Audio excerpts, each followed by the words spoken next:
O Brasil tem plena capacidade de expandir a sua produção de uma maneira absolutamente sustentável.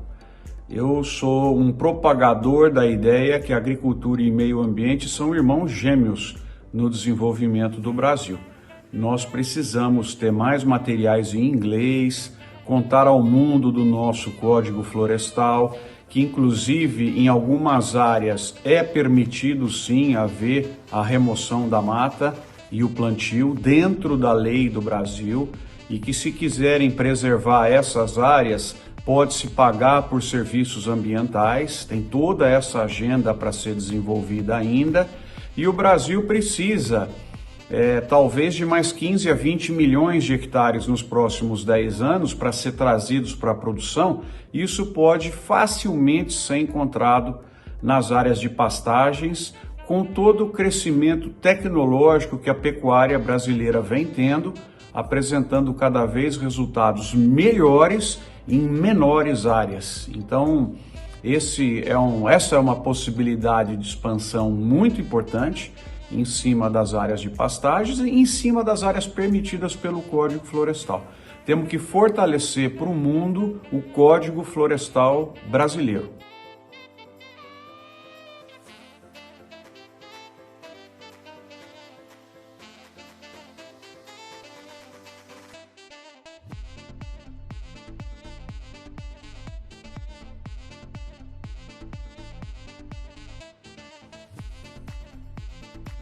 Em relação à China, tudo que trata desse coronavírus é uma coisa desconhecida, é uma coisa incerta. Então, como nós somos surpreendidos com uma notícia por dia dentro desse ambiente extremamente volátil que nós temos no mundo, vem essa agora do monitoramento das cargas que chegam na China. Ao que tudo indica e do que eu li, não há estudos publicados com bases científicas sólidas que atestem a contaminação por coronavírus em cargas de alimentos.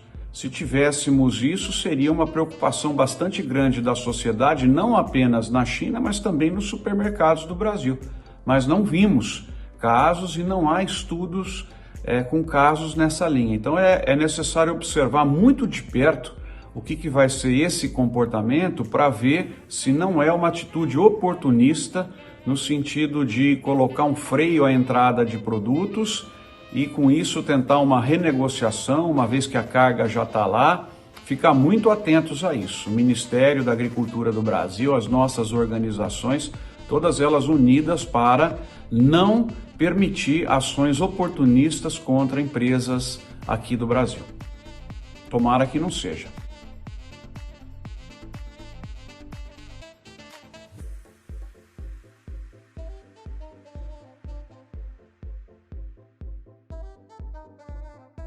Essa questão da importação de carnes pela China é algo que vem sendo uma grata surpresa para a agricultura, para a pecuária, para o nosso agro nesse primeiro semestre. Eu espero que continue no segundo semestre. Tem fatos que devem contribuir para isso, como mudança de hábitos de consumo na China, a própria questão da proibição de consumo de carnes exóticas, uma propensão, quem sabe, dos chineses se darem mais um presente na área alimentar depois dessa situação toda de confinamento que foi passado, de isolamento, enfim. Você tem coisas de consumo que podem ser relevantes para aumentar as importações a partir do Brasil, não só para a China, mas como outros países asiáticos.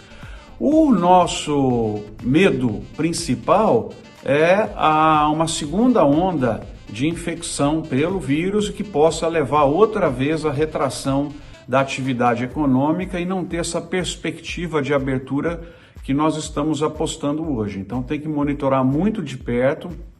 Esse final de semana a China teve outro lockdown regional em virtude de contaminação. Enfim, tem que observar isso aí muito de perto, mas a nossa torcida e a expectativa para esse segundo semestre que se inicia é muito boa para as nossas carnes.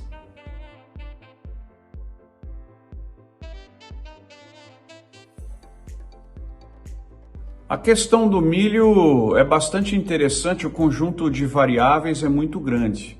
As positivas, vamos dizer assim, no sentido de ter produção, mas não necessariamente ter preço.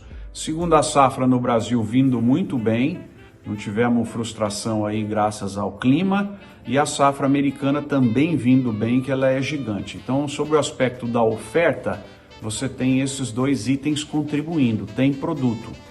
Sobre o aspecto da demanda, nós temos que no Brasil continua o consumo firme de rações por conta das exportações de carnes, o consumo também no mercado interno, que não caiu tanto quanto esperávamos, e nos Estados Unidos também, para a produção de ração, e volta um importante componente, que é o etanol de milho nos Estados Unidos. O consumo tinha caído muito em virtude da política de isolamento e vem voltando. Para nós é muito bom, porque esse milho indo para o mercado internacional deprimiria os preços, né? Então é importante voltar ao consumo lá nos Estados Unidos. Então é uma situação de oferta boa e demanda boa, o que na minha leitura tende a fazer com que os preços permaneçam aí como estão. Tão altos para quem produz rações, tá bom para o produtor de milho. Então na minha aposta seria mais ou menos uma tendência de estabilidade.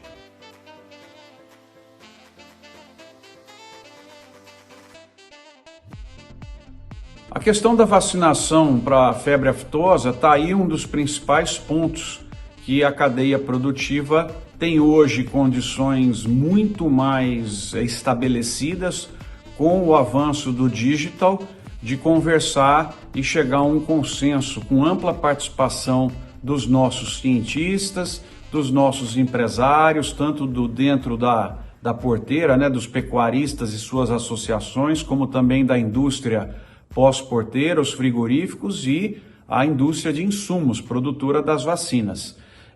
Eu não tenho opinião formada sobre o tema, precisa-se tomar uma decisão com muita tranquilidade entre duas alternativas: já fazer a flexibilização ou aumentar um pouco a mais e garantir que o Brasil não vai ter nenhum problema, por exemplo, nos próximos 12, 15 meses.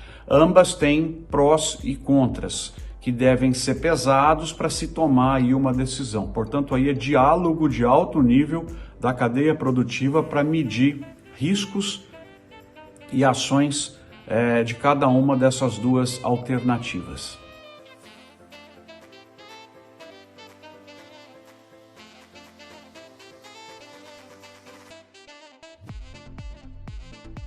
O Brasil recebeu na semana que passou uma carta dirigida a embaixadores, dirigida às lideranças do Brasil, feita por fundos internacionais que têm trilhões de dólares aí na sua carteira, colocando algumas preocupações em relação à produção no Brasil.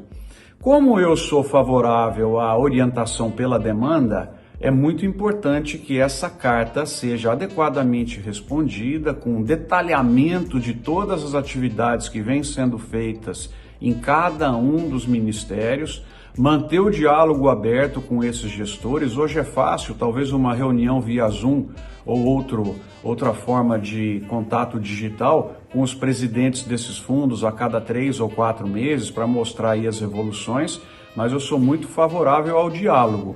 E é muito importante também levantarmos para esses fundos a necessidade deles olharem os outros países e colocarem indicadores importantes da área ambiental, como, por exemplo, porcentagem de áreas de um país que está preservada, né? Porcentagem de uso de biocombustíveis na matriz, porcentagem de uso de energias renováveis na matriz de energia, presença de códigos como o florestal brasileiro para proteção. Enfim, eu acho que tem que levar a régua também dos outros países.